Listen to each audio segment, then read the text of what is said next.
Точно тук, преди 88 години, Мара Бунева застрелва сърбинът Велимир Прелич.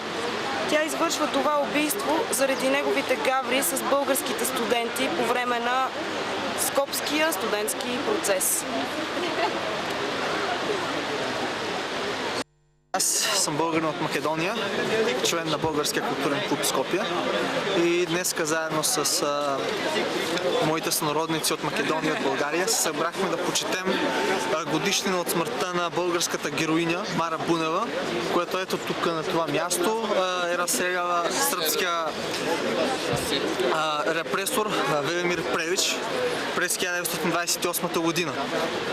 Ние, македонските българи, се гордеем с нейния подвиг и винаги ще уважаваме нейното дело и ще почитаме нейната памет. Днеска, както можахте да видите, тук се събраха доста хора, много повече от миналата година, което много ме радва като местен човек от Скопие. И надявам се, че и следващата година ще има все повече и повече хора, както отминават годините, в по-голям брой местни хора и от България. Тук сме се събрали да дадем почит на героинята Мара Бунева, която направи едно голямо геройско дело за свободата на Македония, за българщината в Македония. Със съжаление, тук в Македония все още се излучва фалшлива история. Значи все още Мара Бунева я няма в учебниците по история в училищата, в образовния система. Значи изобщо не се...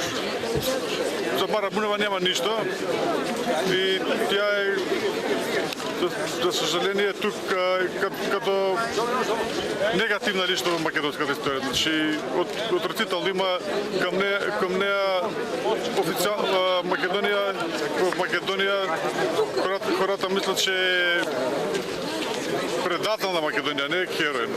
Не я почитат, така ли? Не я почитат. А вие откъде сте научили за нея? Аз съм научил...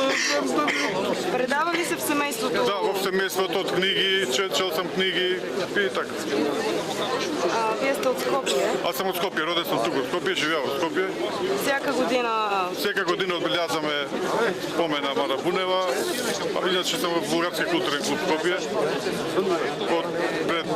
От 2006 година самото основане на клуба. Имате ли проблеми?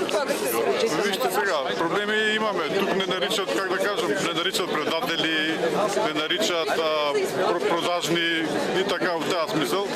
И според мен мисля, че продължава тази стара югославска политика. Все още няма промени, няма нещо, нищо не е променено от 45-та насам. Все още, като кажеш българин, они смятат не като да сме врагови на Македония, на държавата.